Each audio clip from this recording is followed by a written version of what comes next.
Now, he's become one of the most popular comedians in Nigeria and is also listed as one of the richest.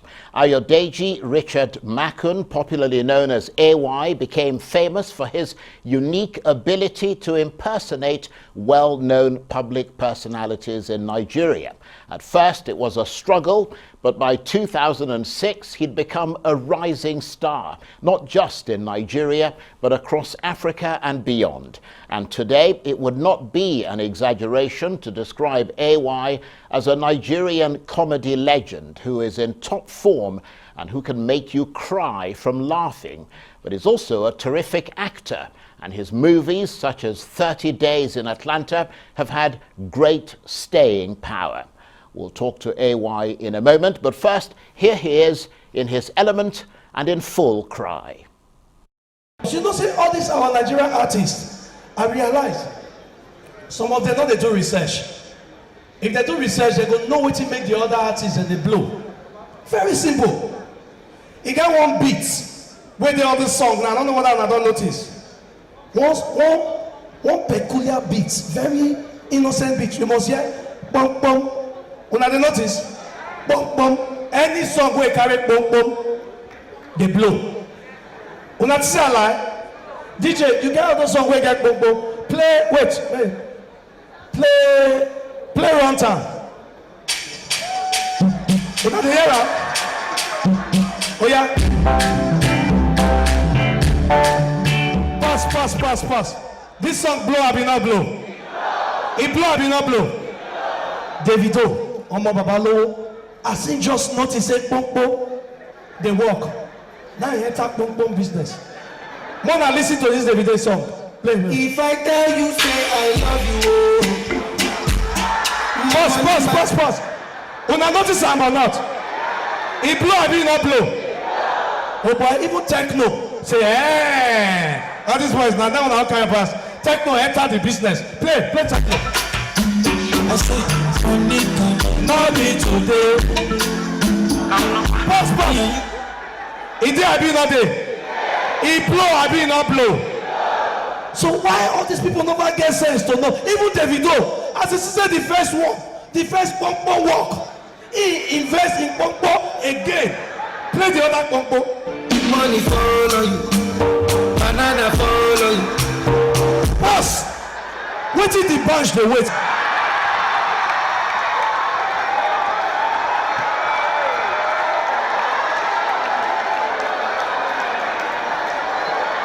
Why can't you know that Bokbo is the in thing?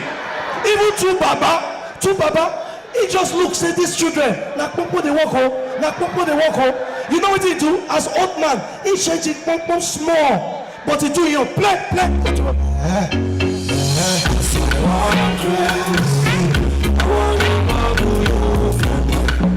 Pass.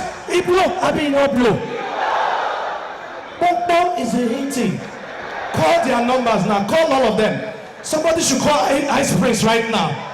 Ice Prince, go and bum. Somebody should call. If you have their numbers, call them now. Bum is the secret.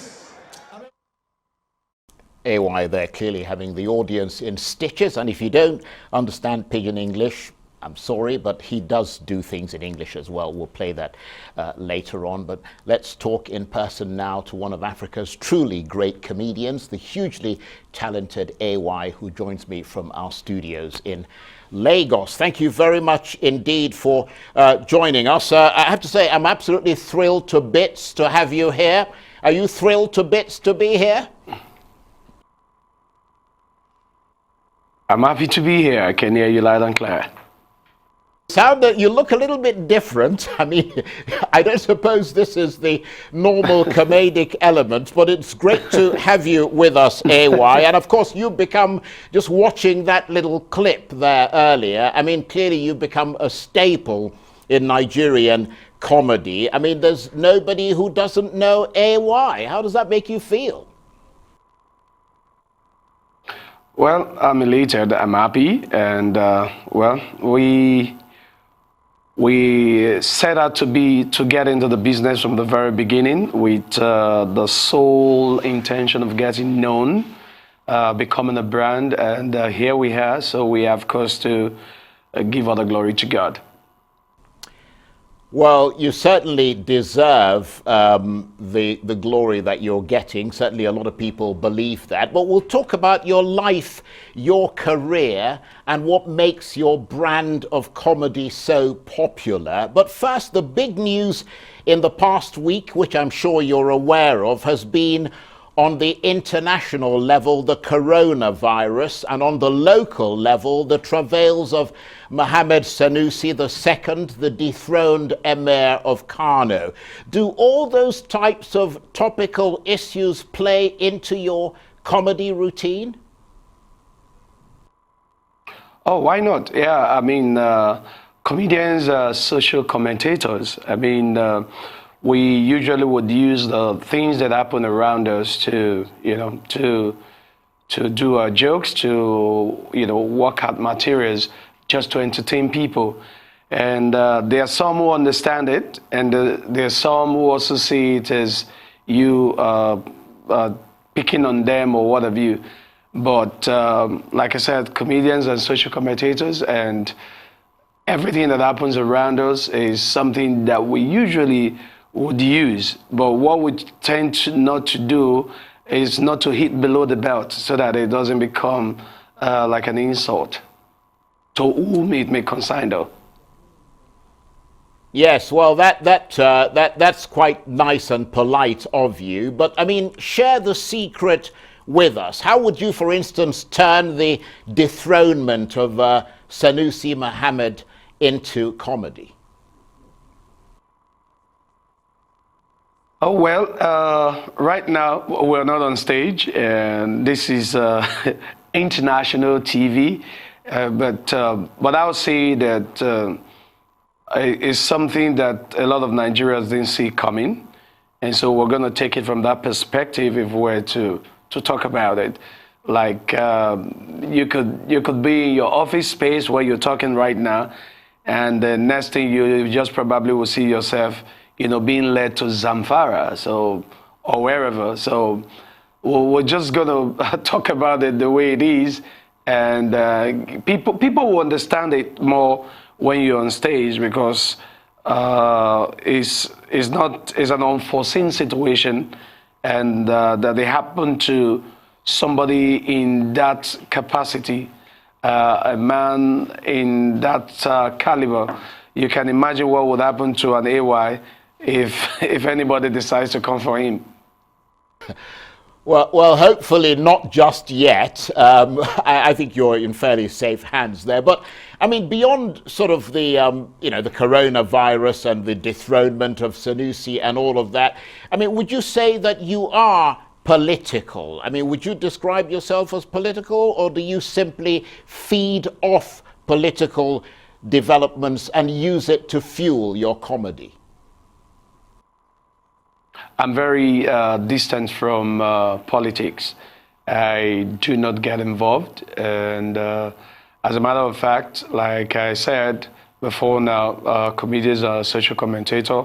We can feed off politics. We can get our materials from there and do the comedy that we want to do, but I stay away from politics because I have come to realize that in this part of the world, by the time you pick a side or you associate yourself with a side, automatically you become an enemy to the other side.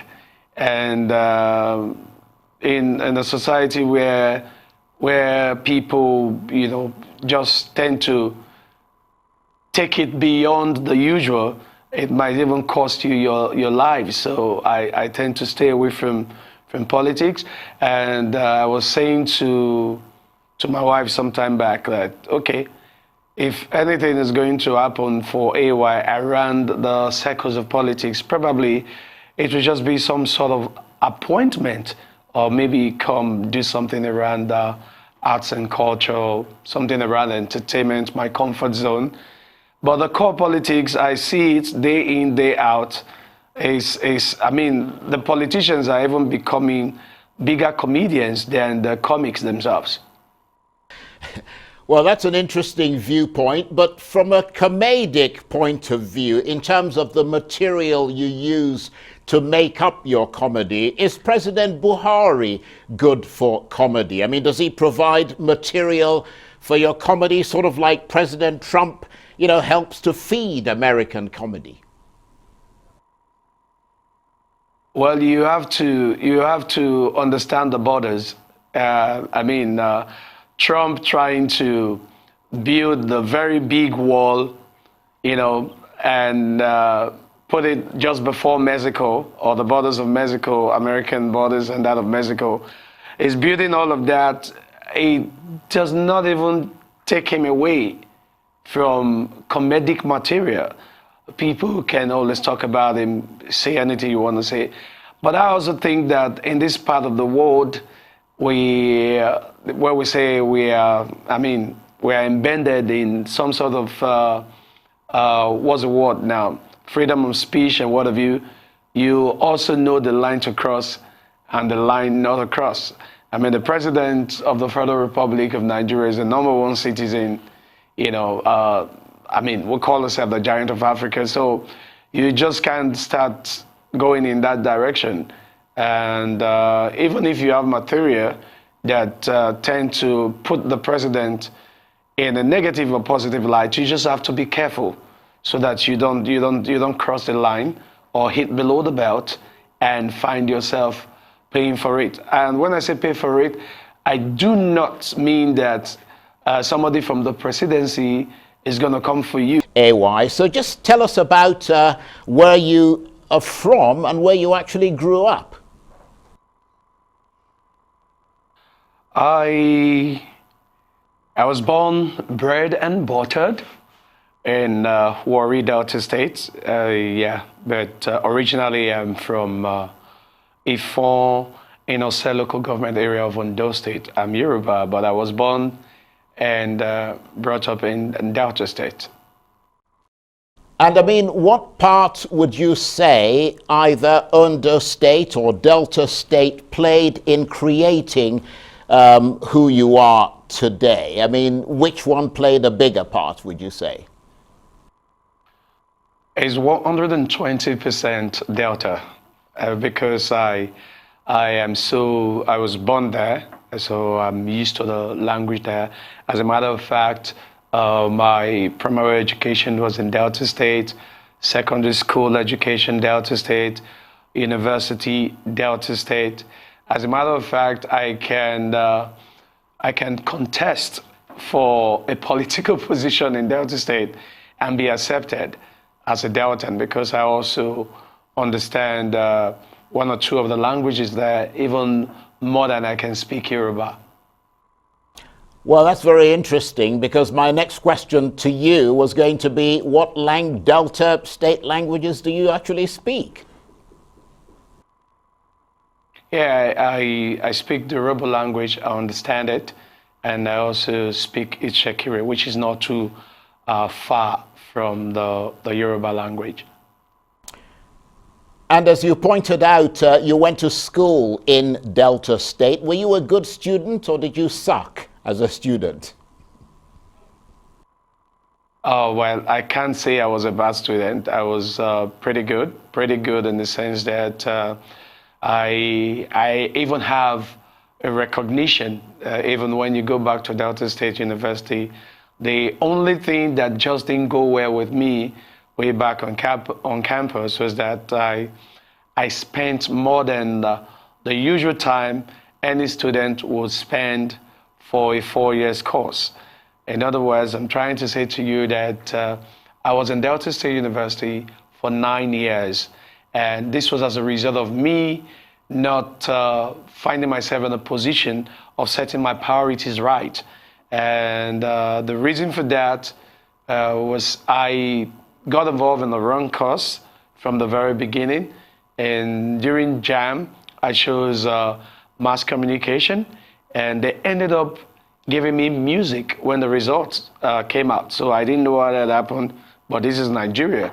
So, and they blamed it on the M factor, music, mass communication. So there was a mistake. So basically what I was told was that, okay, take some elective courses in mass communication, and at some point, you can change from music to mass communication. And when it was time to change from music to mass communication, went to the HOD. HOD says, if we start changing everybody to leave music department, it means we won't have any music department, and then you all are gonna move to mass comm. So who's gonna be here? It means I also won't have a job.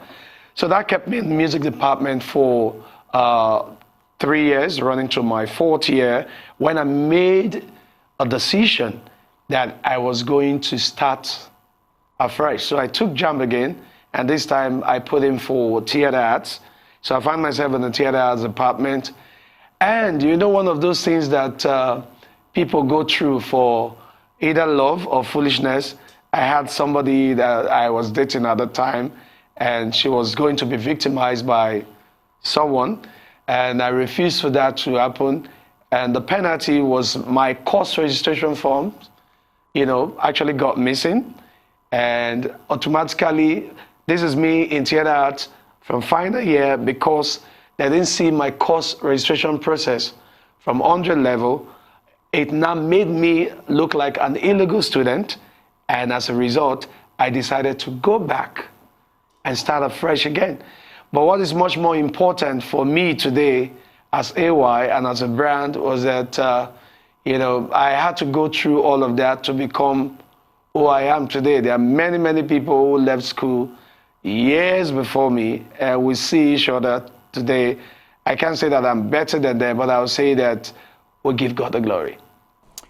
Well, I mean, thank you for sharing that with us. And I have to say, you've got a laugh about that. And I suppose that led you to making a lot of laughter about things. I mean, my question was going to be, though, did you start clowning, as it were, at a young age? Were you the sort of class clown or the family clown in your family, or did that come much later in life? You see, that part is in every individual who grew from the kind of background that I come from, Delta State, Warri precisely. Everybody in Warri is more or less a comic. The language itself is comical. So coming from that background, it really, really helped. I remember when I was in Delsu, and then you have some students, girls alike, who come from Lagos. They just want to hear you speak that unique language, that unique pidgin English. There's something about it.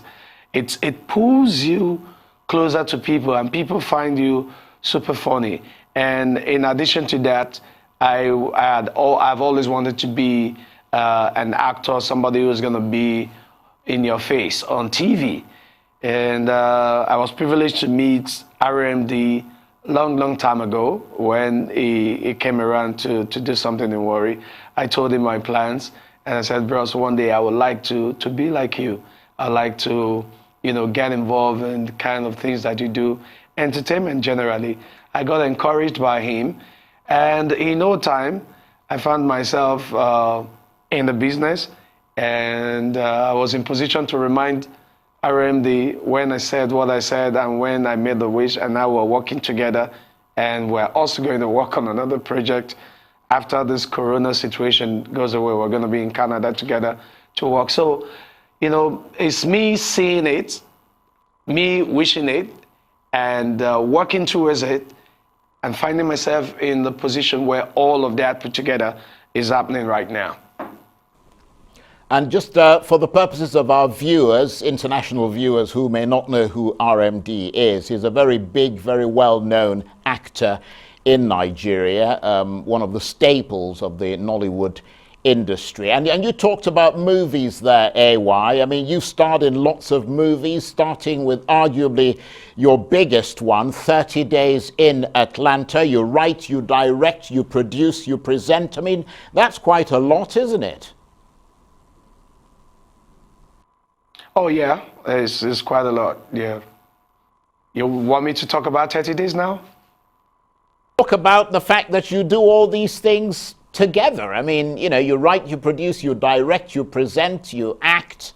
I mean, it's quite extraordinary, really, isn't it? Yeah, I graduated as a theater artist, and I graduated as a theater artist from Delta State University, and I actually majored in directing. So, but when I came to Lagos, I again enrolled into the business through the King of Comedy, Ali Baba. So when he came to my campus way back, I had a show. I was organizing the campus beauty pageant and the campus awards. So after the show, he was very, very impressed and encouraged me to come to Lagos. So I found myself, working with him as his personal assistant.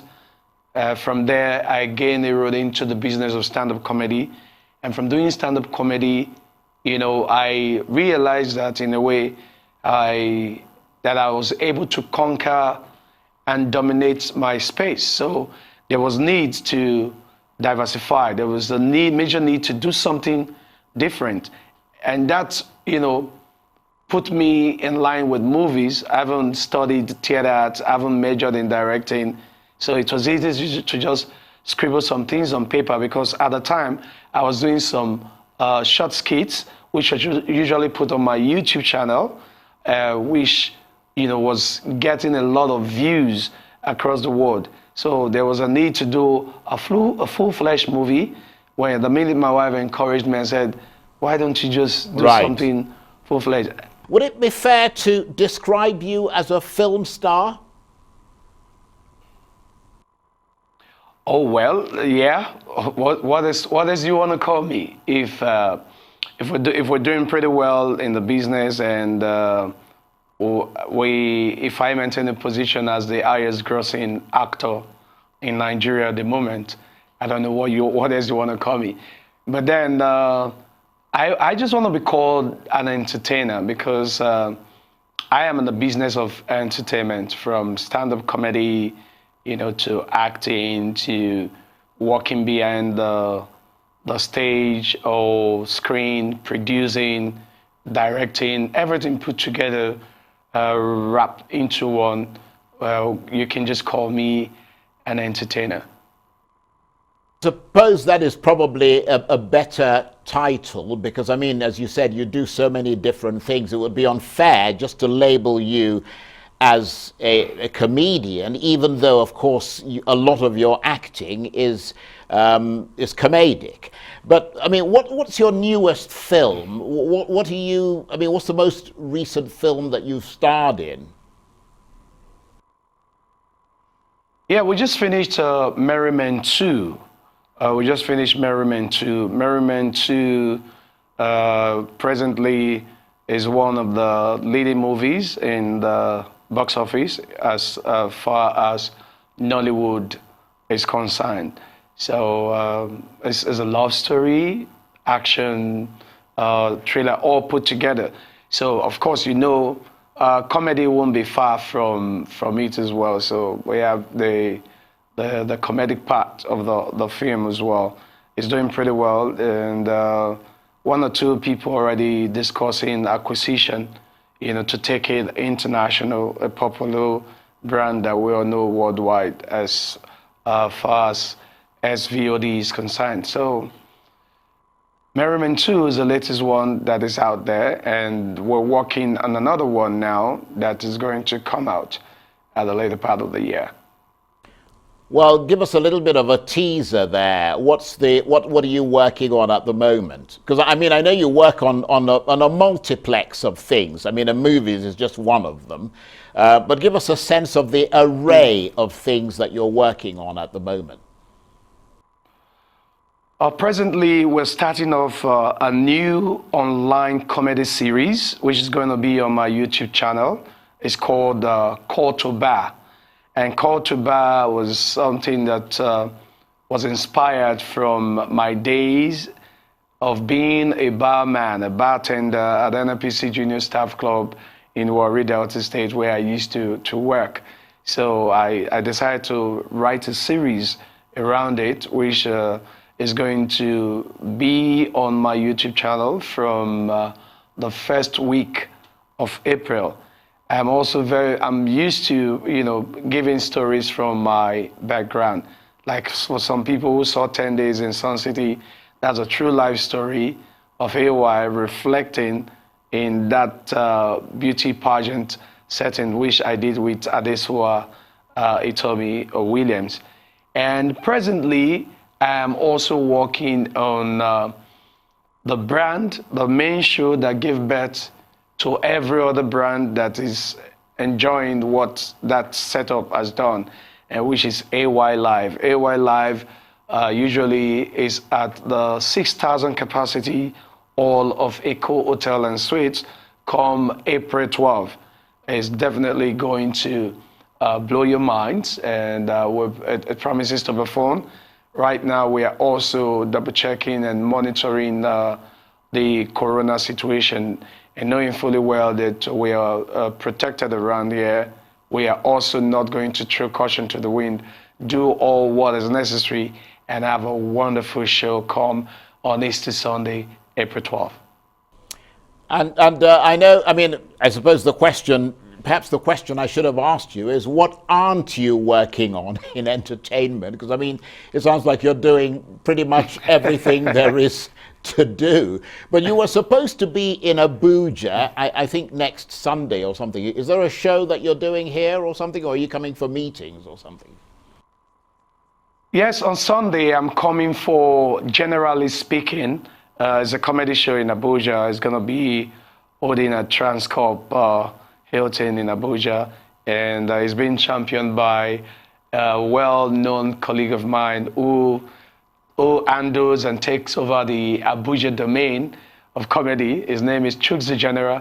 So we're going to be at Generally Speaking, and the idea will be for all the comedians to get on stage and crack your ribs.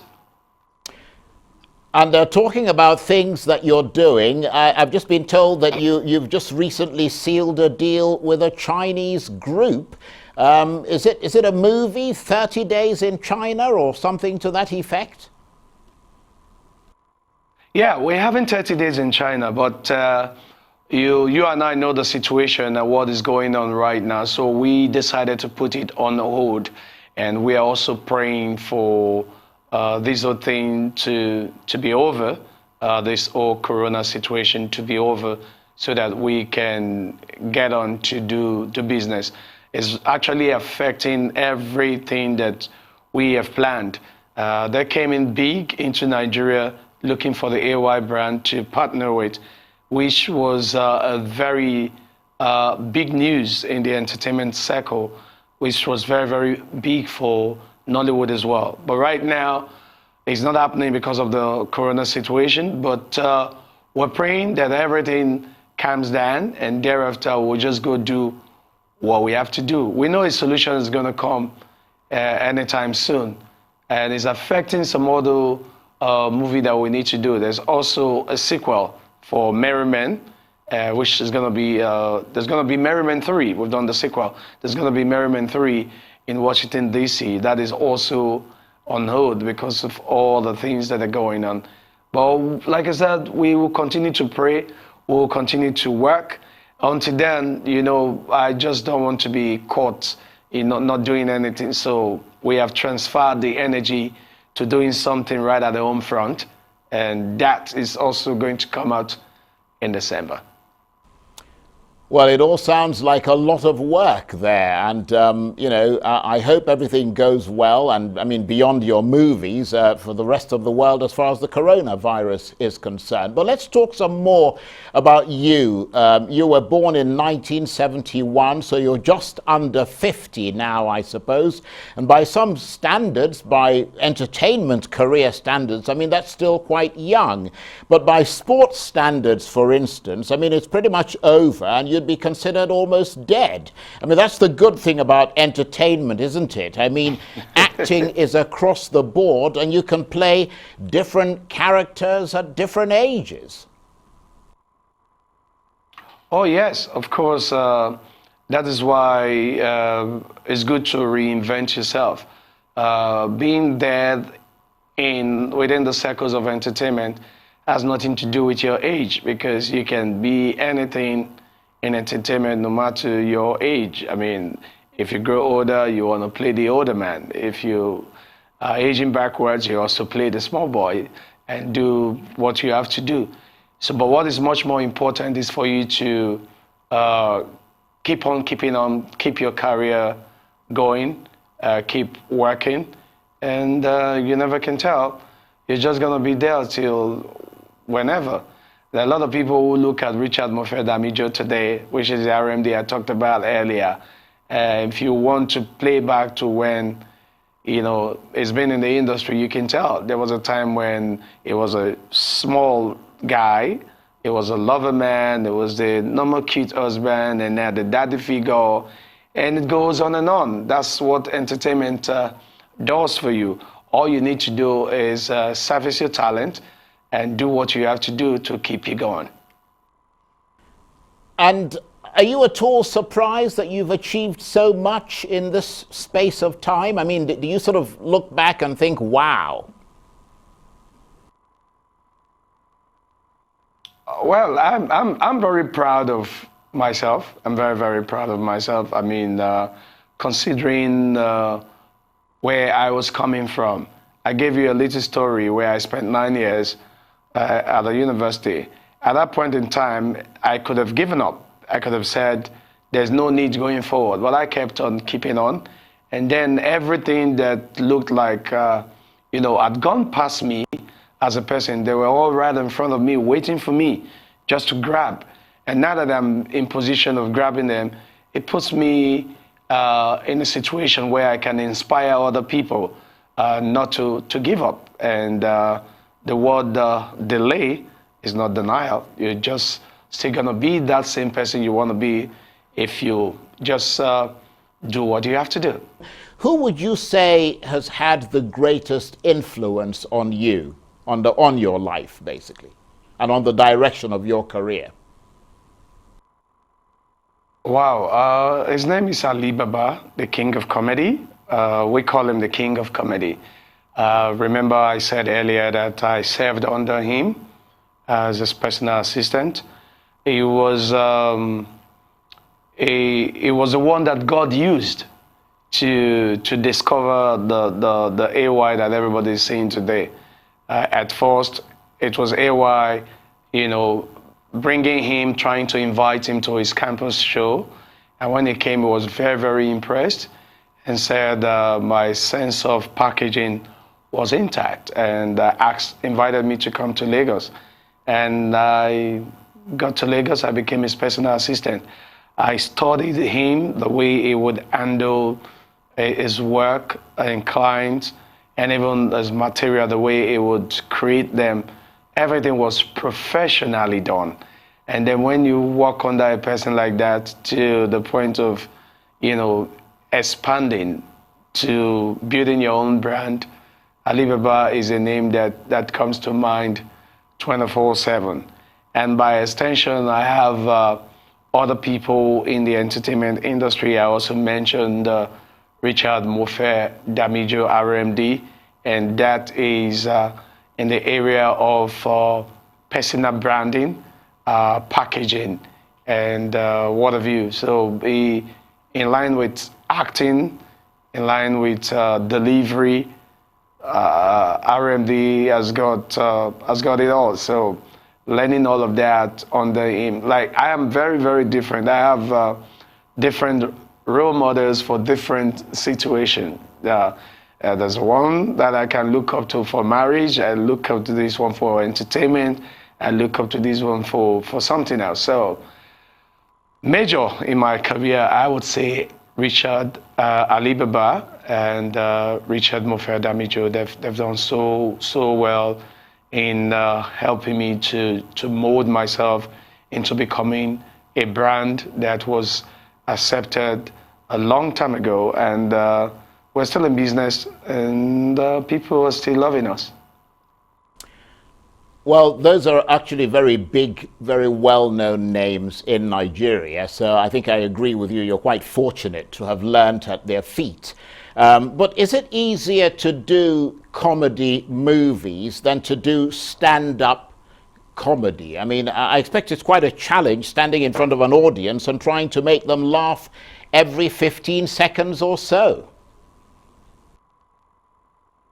I wouldn't say it's easier. I mean, once you do stand-up, is stand-up. You just go there, you grab a mic, you say what you want to say, you do your routine, and then you're out of there. It takes a whole lot to put a movie together. I mean, all the different production elements that must come to play. First, you must have the script, and you must also have the crew. You must also have all the production requirements to deliver that script. And you also must be in character as an actor to be able to understand characterization in the sense where you know the punchlines and things that you need to do or say to make it work. So is for comedy movie is an entire ensemble put together, and it's quite strenuous because that's going to take you away for weeks, for months, away from your family, all in the name of going to a place where at the end of the day, all you guys need is just like 90 minutes to show to the world. Unlike stand-up comedy, you all you need to do is you just sit where you are, think of Sanusi and the situation, and just write a routine around it. And then you look at Corona, you write something around it. And then you look at this political situation in the country, you just write. And then the next thing you grab a mic and say what you have to say. And what's important is to get the people laughing. Well, yes, that is that's the ultimate aim, isn't it? But the issues you talk about, for instance, in your stand-up acts and in your films, are these issues that you're passionate about, or you just want to make people laugh? Like I said before now, when I said I spent 9 years at the university, I put a story together in 10 days in Sun City. That's me saying my story indirectly, because I talked about my days of organizing the beauty pageant thingy that I used to do on campus way back in Delta State University. So me bringing it and putting it in a film is also to pass a message apart from making people laugh. So you pass a message, people can learn from your story and people can learn from your situation. I also talked about the time I was working as a barman at NFPC Junior Staff Club in Warri, Delta State. Now I'm doing a series which is going to be online known as Koto Bar. So that is me telling my story, and at the same time making people laugh and making some money on the side and keep the home front going. But it's a balance. It's a combination of everything. We'll make you laugh. We'll tell real life, we'll put you through, we'll make you see true life situations, maybe from personal experiences, and at the same time, above all, we make money from doing all of that. And AY, we're coming towards the end of the program now, and I was going to ask you this. If you were marooned on a desert island, if you were left on a desert island by yourself, what book would you take? If you were allowed to take just one book, what book would you take to that island? I would choose the Holy Bible.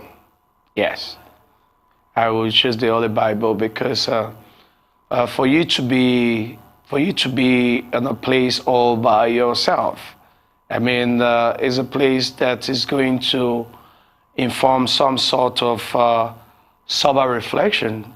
And one good book that would lead you properly and keep you going would be the Holy Bible, for me.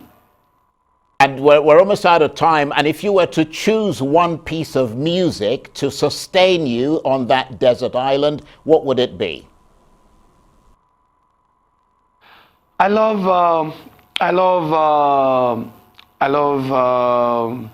Ayo. Okay, my name is Ayo, and of course, there's this song by my very bright friend, who's one of Nigerian's talented human resource, doing what she knows how to do best. I love Madam Andekule Fuji, what's his name? What's her name now? Her name is skipping my head. What's wrong with me? But the title of the song is Ayo. Okay, I think you mean Simi. You must be referring to Simi. We've just been playing a bit of her music Simi. there. Yeah. Well, on that note, I want to thank you very much indeed, AY, for being our guest today, and I hope you keep moving from strength to strength. And that is, of course, the hugely popular Nigerian comedian AY, who's also an actor, a movie director, etc. That's it for this edition of the Arise interview. Join us again tomorrow. From me and the entire team here in Abuja, bye-bye, and thank you for watching.